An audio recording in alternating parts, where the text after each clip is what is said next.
In the name of Almighty Allah, the Beneficent, the Ever Merciful. Assalamu alaikum wa rahmatullahi wa barakatuh. आज मैं आप लोगों से जिस बारे में बात करने वाला हूँ वो दो एक ऐसे एराज हैं, दो एक ऐसे कल्चरल एराज हैं मोर स्पेसिफिकली, जिसका इम्पैक्ट लिटरेचर पे, हिस्ट्री पे, आर्ट पे और इवन साइंस पे भी हुआ। हम सब सुनते हैं post modern literature, modern literature, इन दोनों टर्म्स से हम we are very much aware of these two terms. लेकिन आज मैं आप लोगों से जो बात करूंगा वो लिटरेचर के बारे में नहीं होगा। I will be picking up the root cause, और उस रूट कॉज की वजह से जो लिटरेचर के ऊपर इम्पैक्ट हुआ वो ऑटोमेटिकली आप लोगों को समझ आ जाएगा। आज हम बात करेंगे इन दोनों कल्चरल इराज के बारे में, और वो क्या स्पेसिफिक कल्चरल चेंजेस थे, वो क्या स्पेसिफिक करेक्टरिस्टिक्स थी इन इराज की जिनका इम्पैक्ट लिटरेचर पे हुआ। और जब ही इस वीडियो के बाद आप जब अंडरस्टैंड कर लेंगे कि वो कल्चरल चेंजेस क्या थे जो इन स्पेसिफिक इराज में हुए, उसके बाद जब ही आप कोई भी लिटरेचर इन इरा से रिलेटेड पढ़ेंगे या फिर आपको पता लगेगा कि any literature has been produced from these particular eras and they are the result of these years, तो आपको पता चल जाएगा कि उन लिटरेचर में, उन पीसेस ऑफ वर्क में आपको करेक्टरिस्टिक्स जो है वो नजर आ जाएंगी इन स्पेसिफिक इराज की। वो इम्पैक्ट उन्होंने लिया होगा इस तरह के कल्चर से जो उस वक्त स्पेसिफिक इंटैक्ट था। सबसे पहले आप लोगों से बात करने वाला हूँ मॉडर्निज्म की। मॉडर्निज्म एक ऐसा कल्चरल एरा था जो कि फर्स्ट वर्ल्ड वॉर के बाद 1919 में the first world war ended और मैसिव लेवल पे डिस्ट्रक्शन हुई थी। मैस लेवल पे डिस्ट्रक्शन के बाद 1919 में जब the world it got cold after the war, तो क्या हुआ, लोगों को समझ आना शुरू हुआ कि इतनी मैसिव, इससे पहले लोग क्या करते थे, the people they used to believe in church, the people they went to churches for their ultimate help, for their soothing. उनको चर्च पे यकीन था, उनको पॉप्स पे यकीन था, वो इस बात बिलीव करते थे कि चर्च, पॉप, खुदा, ये रिलीजन, ये मोरालिटी, ये हर चीज़ बहुत ज़रूरी है। और अगर कोई मुसीबत, अगर कोई एगनी उनकी ज़िंदगी में आती है, तो ये जो चर्चेस हैं, ये जो पॉप हैं, ये जो खुदा का कॉन्सेप्ट है, जो रिलीजन का कॉन्सेप्ट है, all these things they shall be saving them. वो इस चीज़ पे बिलीव करते थे वर्ल्ड वॉर 1 से पहले। लेकिन जब वर्ल्ड वॉर हुई, मैसिव डिस्ट्रक्शन हुई, बहुत ज़्यादा मैस किलिंग हुई, बार्बरिज्म वाज प्रैक्टिस्ड एवरीवेयर, लोगों के पास इन ईयर्स में जो वर्ल्ड वॉर 1 के थे, खाने के लिए कुछ नहीं था, लोग फेमिन से मरे, लोग अनाज को तरसे। जब उनको ये सब चीज़ें उनके ऊपर से गुजरी तो उनका यकीन खुदा से, रिलीजन से, चर्च से, पॉप से, इन सब चीज़ों से उठ गया। मोरालिटी क्या होती है, मोरालिटी को एक्सरसाइज करना चाहिए, इन हर चीज़ों से उनका जो बिलीव था वो उठ गया। उसके बाद व्हाट हैपेंड, जब उनको ये समझ आ गया कि ये चर्च, ये सब कुछ इनका कोई मीनिंग नहीं है, तो they went straight for innovation.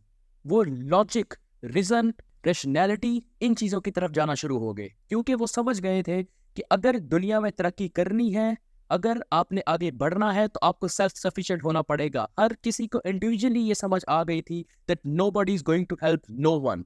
अगर आपको आगे बढ़ना है तो आपको खुद इंडिविजुअली इतना स्ट्रांग होना पड़ेगा। They started to question everything. अगर अब उनको चर्च का पॉप कहता था कि आपको मोरालिटी एक्सरसाइज करनी है, अगर अब उनको चर्च का पॉप कहता था that yes there is a god who is watching you, तो वो उसको क्वेश्चन बैक करते थे। वो कहते थे अगर खुदा था तो इस वर्ल्ड वॉर में जो बार्बरिज्म हुआ, इस वर्ल्ड वॉर में जो डिस्ट्रक्शन हुई, इस वर्ल्ड वॉर में जो एट्रोसिटीज हुई, उससे बचाने के लिए खुदा हमें क्यों नहीं आया? Why did not the church save us? वो क्वेश्चंस पोज करना शुरू हो गए। They became more logical. अगर उनसे कोई कहता था that yes this particular thing is blue, they used to question why it is blue. इससे पहले वो फर्मली बिलीव कर लिया करते थे जो चर्च उनको बात कहता था। जो भी सर्कुलेशन चर्च से होती थी, it was the final decision for them. लेकिन इसके बाद दे स्टार्टेड टू क्वेश्चन, वो इनोवेशन की तरफ आए। जैसे कि मैंने आपको बताया, उनको ये बात समझ आ गई that we are the one who can help ourselves, और वो उसके बाद उसी अप्रोच को लेके साइंस की तरफ गए। और एक रेस, एक अनएंडिंग रेस लग गई इस एरा में, इनोवेशन की तरफ, साइंस की तरफ। ये जितनी भी आज आपको तरक्की नजर आती है मैसिव लेवल के ऊपर, उस टाइम पे हुई। लोग सिर्फ, हर कोई एक ही रेस में था, इनोवेशन की, लॉजिक की, साइंस की। और एक बात जो नोटिस करने वाली है, ये बहुत बड़ा शिफ्ट था। ये बहुत बड़ा चेंज था, बहुत बड़ी ट्रांसफॉर्मेशन थी, बहुत बड़ी वेरिएशन थी जो लोगों में आई। इससे पहले और इसके बाद के जो लोग थे उनकी सोच में ज़मीन आसमान का फ़र्क था। यहाँ पे मॉडर्निज्म के कल्चर को जब हम पढ़ते हैं, मॉडर्निस्ट कल्चर को जब हम पढ़ते हैं, तो हमें ये चीज़ यहाँ पे ज़हन में रखना बहुत ज़रूरी है कि ट्रांजिशन बहुत मैसिव था। बहुत से फिलोसोफर्स, बहुत से थिंक टैंक्स जैसे Sigmund Freud, Karl Marx, who talked sense in their books, जिन्होंने लिखा लॉजिकल तरीके से, ये मॉडर्निस्ट इरा के बहुत बड़े नाम हैं। इसके अलावा अगर हम साइंस में देखें तो एल्बर्ट आइंस्टाइन, जिसने थ्योरी ऑफ रिलेटिविटी दी, he was a product of modernist era. बहुत बड़े साइंटिस्ट और logical minds, they were the product of this particular era. इस इरा के बाद जब वर्ल्ड वॉर 2 शुरू हुई तो हमारा पोस्ट मॉडर्निस्ट जो इरा है उसको वो शेप होना शुरू हो गई।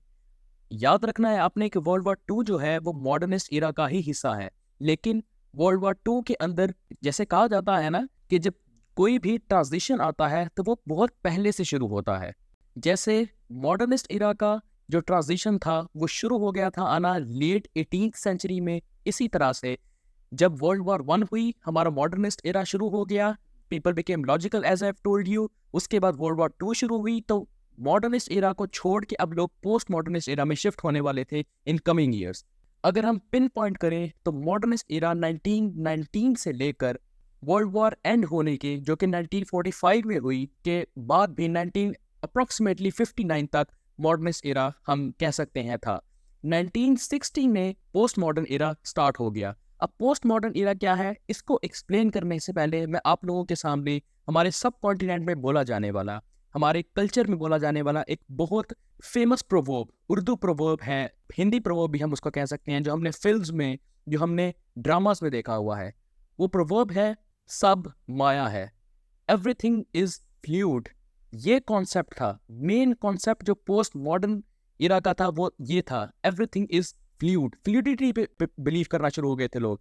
जैसे कि मैंने आपको बताया कि एक मैसिव एक्सेलरेशन थी मॉडर्न इरा में towards innovation, logic, science. Post modern जो क्रिटिक्स थे वो ये कहा करते थे कि अगर तुम लोग एक बेटर फ्यूचर की तरफ जा रहे हो तो ये जो बेटर का कॉन्सेप्ट है, डज इट रियली एग्जिस्ट? और अगर तुम लोग एक इनोवेशन की तरफ जा रहे हो तो क्या ये दुनिया इतनी वर्दी है कि आप इतनी मेहनत करें?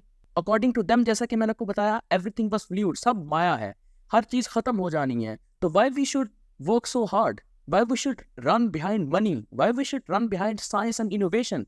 Why not be playful? हम playful क्यों नहीं हो सकते? Why not be happy और जिंदगी आराम और सुकून से गुजारे? They started to question their existence. ये जो existentialism का concept है जो नजर आता है हमें, it is product of post modern era.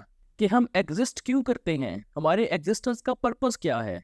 This was the main thought of the critics or scholars of post modern era. इस इरा के बहुत बड़े बड़े नाम, क्रिटिक्स और स्कॉलर्स में से एक डेरिडा है, जिससे हम सब अवेयर हैं। पोस्ट मॉडर्न एरा 1960 से लेके till date we can say post modern era चल रहा है।